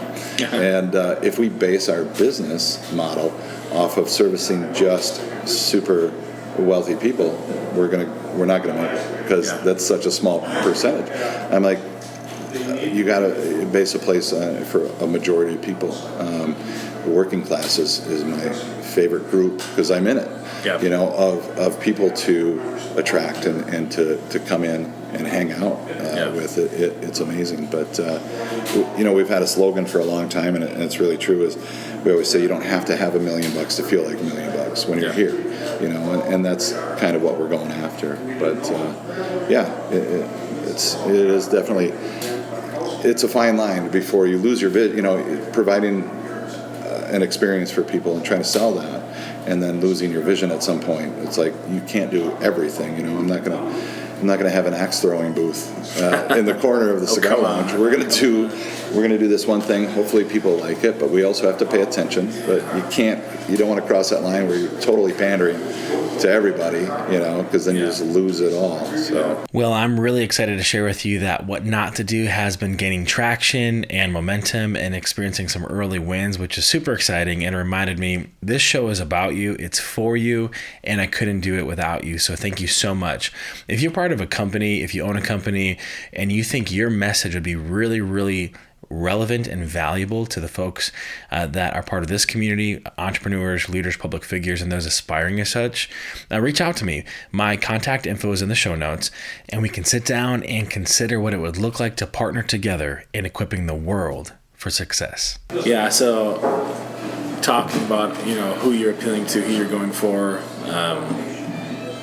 I'm curious. A lot of guys in here blowing smoke, literally, blowing smoke, proverbially, right? Yeah. Maybe guys giving good advice. I'm sure maybe more often than not you hear a lot of bad advice. Yeah. So I'm curious, what's some of the the worst advice you hear kind of floating around? Maybe you hear it in the lounge, maybe you're in the fire department, maybe it was given to you sometime along the way. Yeah. But what's some of the most cringeworthy advice that you hear? Well, you can always tell bad advice because it always starts with, what you should do. That's the number one way to start bad advice. It's hard to even remember because it happens so often as somebody, what you should do.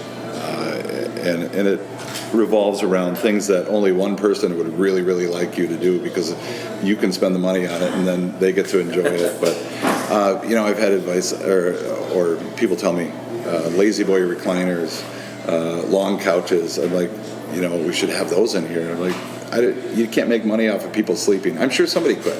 That's called a hotel. You start a hotel and you let people sleep there. I'm like, people would just fall asleep in here if I had lazy boy recliners, and then fires would get started, and I'm like, that's horrible. Guys at work will often tell me that what I should carry and what I should sell here. What you should do and you should sell. And we have PAPs, but whatever beer they like at the moment. And I'm like, I keep trying to explain to them. I said, you did not start a bar for your friends, because that one you start in the basement and you invite your friends over. Don't go into business with your friends or for your friends. Or for your friends, right? Yeah, you don't necessarily want to do that, but we get a lot of advice on we should sell pot when it gets legalized. You guys are really, and I'm like, I don't have anything against it, but you'll make tons of money. Yeah, exactly. And I'm like, yeah, I don't think it's going to fit in, and so we get that quite often. Is you should really think about selling drugs, basically. We've got a grandfather clause. We're one of 17 in the state of Wisconsin that has the ability to smoke indoors. We're under a microscope. I think I was talking to you earlier. We've got some political stuff going on right now in the city that I've explained this to people all the time. We are definitely under a microscope for what we do, because we're allowed to do something that very few places are allowed to do. So there's envy coming up with that. What's that? Envy, greed, people are jealous. Sure. Yeah. But it's like, I don't want to overstep. I don't want to even skirt the law. Right. I want to absolutely stay within the law, because otherwise, to lose our grandfather clause, this business goes away. It's done. We can't do what we do without that. And so I don't want to get complicated. We want to stay simple. Here's what we offer. Come and enjoy it, kind of thing. But yeah, we get a lot of gambling advice on starting, this kind of gambling, that kind of gambling. We should put a stripper pole in the middle of the lounge and, start selling steak. And, steak. I don't know, all these things. And I'm like, all those things are available somewhere else. So I don't know, man. It sounds like you get shit on a lot. What's that? It sounds like you get shit on a lot. Oh, once in a while. But I don't know. That's hilarious. It's you always got to keep one ear open and listen to that. But as soon as somebody starts a sentence with, what you should do, it's difficult. It's difficult to keep listening then. Yeah, I forget who was. It was actually on a previous interview. It'll come out here a little bit, but someone, one of their mentors, told them, he called it getting shit on, and you got shoulded, type of thing. And that's hilarious. Yeah, throw up the yellow flags when someone says, you know what you should do. Oh, I like that. Well, man, I'm curious. It's rush hour in every major city in the world, from Green Bay to Beijing, Sure. and all the traffic that we have, in Green Bay, standstill, and they're all probably listening to What Not to Do with Glen Sherman, right? Because what else would you do on your commute home? Right. And the 5 minutes it takes you to get home. and they look up and they see a billboard, and once you know it, it's Glen Sherman's billboard. What what message do you want the world to see? Well, I'll tell you what my kids would tell me. They bought me a T-shirt a long time ago, and it just had the word "no" on it with a period, and because apparently I say that a lot. I want. I don't know if my billboard would say no. It might as well. But I explain to them what I mean by that. When I say no is because you're just asking for something. Like, you're not coming to me reasonably and saying, you're not giving me any reason why you want something or why you should be allowed to do something. So I'm going to start with no, and then you convince me otherwise. Give me a reason to say yes. Yeah, because, those conversations always started with "I want." You're telling me what you want, but you're not telling me why you should get it. And so they got me a T-shirt that said "no" on it. And I wear it usually right before Christmas time, but I don't know. And birthdays, Christmas and birthdays. Maybe I put it, if my picture was on it, it would say "slow" underneath it, and that could be referring to myself or just what everybody should do. Take a break, I guess, would be one of my go-to things. It's like, take a break, man. Not everything's going to go at its own pace. I deal with a lot of regulations, as you can imagine, in the alcohol and tobacco industry. Things are highly regulated, highly taxed. Everything has to get looked at very closely if you want to do anything. I deal with some of the tribal governments. I deal with the state of Wisconsin. I deal with the city of Green Bay. The county. All of these things have their own pace. And if you try and start anything, and it doesn't have to be a tobacco or alcohol business, anything that you want to do, there's going to be a pace for it. And if you try and push that pace, you're going to get backlash. You're going to get stopped, and then you're just going to get frustrated. And so you got to have some patience. You got to be able to slow down, and you got to be able to take a break once in a while, because you get on that pace where you're pushing. It's just like your kid coming to you and saying, "I want." Any government body, any regulatory situation, you're going to say, "I want to do this. I want to open this store." And they're going to go, "No," until you tell them, "Well, this is why I should be able to, and this is what I'm doing, and here's how I'm going to present it," and then they go, "Okay." But you can't just go through life and just say, "I want something." You can't go through and just think you deserve it. To be able to accomplish anything, you've got to be able to stop, slow down, take a break. You've got to be able to do all those things. Otherwise, you're going to explode. You're not going to accomplish anything. You're going to hit walls, all that kind of stuff. And there's so often I wish people would just slow down. Have a cigar. Yeah, have a cigar, man. That's one of the things we love about this business and this experience is, you talk about stress and all the ways you can injure yourself and get killed and die, and except for morbid. Except for you. Except for me, apparently. Is stress is the number one killer. Obviously, we get older. That's stress on our body. Everything is stress as you wear down. The thing I love about cigars, or one of the things, is you are forced to sit down and relax for an hour and a half, because you can't smoke one of these things riding a motorcycle. You can't smoke it when you're, trying to garden. You have to stop and literally enjoy the experience. Otherwise, you might as well not even light the thing. It's not that quick 5-minute smoke break. It's not any of that stuff. It's a dedicated period of time that you have to stop doing the other things you're doing. Yeah, in our day and age, fast food culture, I want it now culture, everything on demand culture. That's good, man. We probably all could use a break. Absolutely. All right, man. Bonus round. Okay. Top 3 books. They don't have to necessarily be your favorite, but which books do you think people need to have on their bookshelves that they should be reading sooner than later? Oh, Well, I wrote them down because I knew this question was coming. So I went and looked at my book collection, and I have a pretty big book collection at home. I wish I could read more than I used to read constantly. Yeah. And I'm not a huge television fan, but yeah, with this place in the last 5 years, the way it's boomed and taken off, it's been a lot of work, and it's kept me busy.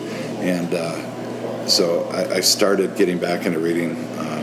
Again, that's one of my priorities that I want to really get to. But I kind of look back at my books, and it didn't take me long to figure out. But Hitchhiker's Guide to the Galaxy. I don't know if you've ever read it. No. It's my absolute favorite book of all time. It's a series of books all packed together.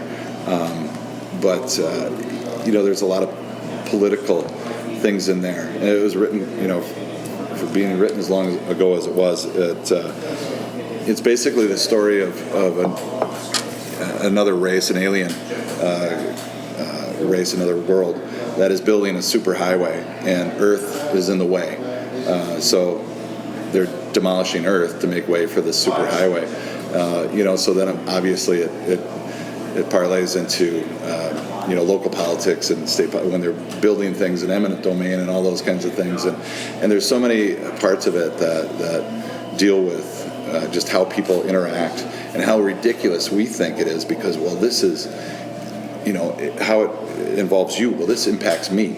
And they don't think about how it impacts everybody because this alien race that's building a superhighway doesn't really, they're like, well, we gave you a warning, in like 3 seconds before we demolish the Earth, we gave you this heads up, and that's what we're required to do by law. So, and everybody's, all up in arms. And, so we never look at the big picture very often. And this book really relates and how ridiculous we are as from a personal level to a world level and politically and all the how we take everything way too seriously and how there's other point of views and there's other things out there and how how we impact the world and how it impacts us. Cool. And how different that is. So that book's stood the test of time and I know it's a popular one, but my second one it's a book called Dry by Augustin Burroughs. Okay. You might have heard of his book Running with Scissors. They made it into a movie, but it's his autobiography, and it encapsulates the time that he, as an adult, he was a writer in New York, and when he got sober. So his job was literally to write for the New York Times, one of the offshoot papers in New York. It wasn't the Times, but he wrote a column about nightlife in New York City. So every week he would take a different block of New York City because they're a little bigger than they're not what we envision as blocks. But he would take a block of that city and he would go to every nightclub and party on that block for a week and just get blacked out drunk and do all these crazy things and all this stuff. And then the next week he would just do the next block, and then at the end he would write a column about that block. And so for somebody that's a drug addict and an alcoholic, that was his dream job, and that's when he got sober, is in that period of time. And so for me it was such an interesting look at somebody's life that lived an out of control lifestyle but yet still had to manage and then figure out what they were going to do after, because he can't do that anymore, and that's how he defined his life, and his career was all wrapped around this substance abuse and all that kind of stuff. So for me, it was a very inspirational book to read from a completely different perspective, somebody that has a totally different life than I did, but yet I get to read this and see how it relates to my life and what I experienced, and that was fantastic. And then the last one is called The Last Train to Memphis by Peter, I don't even know if I can pronounce, Rolnick. Anyway, it's about Elvis, and that's purely selfish. I'm a big fan. I've got a TCB tattoo on my chest for Elvis, and I've always been an Elvis fan. It's really about his, from when he first started, he was 17 years old, and his meteoric rise to fame and all the screw-ups and all the interesting things that I find interesting anyways about how he became what he became. We really went from boy to a man in this giant spotlight, and with everything handed to him. He worked very hard, but it was just like, it wasn't anything he tried for. He just had talent, and all of a sudden, you always wonder, you look at lottery winners, what happens to them when they're just, here you go, here's everything. And all of a sudden they implode, and to watch how he managed his life and didn't manage his life, I find fascinating. I don't know why I've always been a fan, and not even so much about the music as about the person and the complete train wreck of what his life became because of something that he was just a God-given talent, just had he had a voice, and suddenly, and he didn't know what to do with all this fame and money and all those things. I mean, it's so fascinating to watch. Awesome, that's good. I caught it when I was younger a little bit. He died, when I was pretty young, but I've always been fascinated by his life and the ridiculousness of his life was always amazing. Even starting with his name, right? Well, Glenn, man, this has been awesome. I really love just sitting down with you and just chatting and getting to know your story. And I hope a lot of people, I know a lot of people will be really impacted. One of the things about this podcast is it's like you could have said something today that will radically alter the course of someone else's life for the better. And that's awesome, man. Yeah. So thanks for leaning into some failures. And if folks wanted to get in touch with you, do business with you, come visit the lounge, where can they find you? What's the best way to get in contact with you? Well, right here at Prohibition Spirits and Cigar Lounge. You can find me there. Otherwise, I can give you an email address. It's just glenn@prohibitiongb.com. Get a hold of me there. Cool. Awesome. I'm not hard to find. He'll find you. Yeah. Awesome, man. This is so good. Thank you so much. Really appreciate your time. Thanks, Kyle. Hey, talk about Kyle style, right? I mean, sitting there with a good drink and good cigar and good company. Glenn is so great. It's been so fun getting to know him the past couple of years, and just a quality guy. Whether or not you do cigars, if you come and have a drink or even just a soda, meet Glenn. He's a great guy, or swing by his station and you can get to know him a little bit. But let's recap here what he told us not to do. First, don't be a raging alcoholic, right? Don't be a raging alcoholic. It seems pretty basic, pretty self-explanatory, but it's real, and Glenn had a really powerful story, just sharing his own experience with that. And I think we talked about, switch out alcoholic for whatever it is that you're giving over to. Right? And any kind of unhealthy addiction is not a good addiction. Can you be addicted to something good? I mean, maybe there's something virtuous about being obsessed with what you do and kind of all in on that in that sense. But look, don't be a raging alcoholic. Don't be given over to something that's destructive behavior, destroying you, destroying your family, destroying the world around you. The things that you've been given, your gifts, your skills, your life, it's too precious. It's a gift. And don't be selfish in giving it over to destructive behavior. Be a blessing to the world. Be constructive, right? Secondly, don't confuse an idea with a plan. Those are two very, very different things. And Glenn teased that out for us here, from the fire department to a passion project here that he's able to turn into a full-time business. And having a great idea is great, but they are a dime a dozen, right? So don't confuse an idea with a plan. You need the idea, and then you need the plan, and then you got to write the plan, and then you got to execute the plan, right? So two different things, both good things, both necessary, right? Third, don't start a business with your friends or for your friends. Again, don't start a business with your friends or for your friends. So, man, I've heard both sides of the table on this one, but generally speaking, you want business partners you can trust. And sometimes, things don't always get teased out or clarified with friends. You maybe tend to assume things. There's a lot that's there. And it's really interesting how quick friends and family can turn on you. Robert Greene has a great book called The Laws of Human Nature. And he talks about that in there and gives some examples throughout the annals of history of friends turning on each other. And so friends are great. Having a close group of friends that you can trust and that you admire and that type of thing is really, really good. But don't do business with them. Go find someone else to do business with. And last but not least, don't be afraid Don't be afraid, right? Take the risk. It is a risk.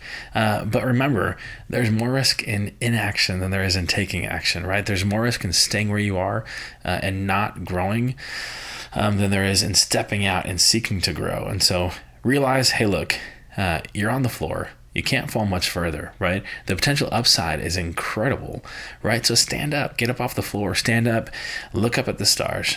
You see that there's a cosmos to be conquered, and go do it. Well, I want to thank you so much for listening. Remind you that the show is about you, it's for you, and I couldn't do it without you. I truly say it, and I say it from time to time, but man, I love you guys. And some of you guys I've never met before, and I have no idea who you are. But I love you, and that's why I do what I do. As I've shared before, my purpose is my why is to use my presence and my prose to inspire you to go all in on you so that you live a legacy worth leaving. And I really, really believe that. And I believe it so much, I want to inspire 1 billion people. That's with a B, 1 billion people to live a legacy worth leaving by 2030. That's 100 million people a year. And you're part of that. And so I hope that you have so been moved and inspired by this work and by this conversation with Glenn or other previous episodes that you go and inspire others, right? And you start that domino effect and you think about, hey, what's the legacy I'm constructing? What do I want to leave the world when I die? And I want it to be something of value, right?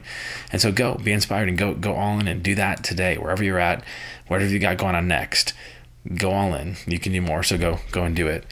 If you are a business and you think you've got a really relevant message that would fit with what we're doing here, what not to do, and this kind of idea and ethic of giving so much more than what you take, and something really, really valuable, product or service, etc., that would be appropriate for our listeners here, like let's sit down and talk. Like, we'd love to have you be a part of the What Not to Do community.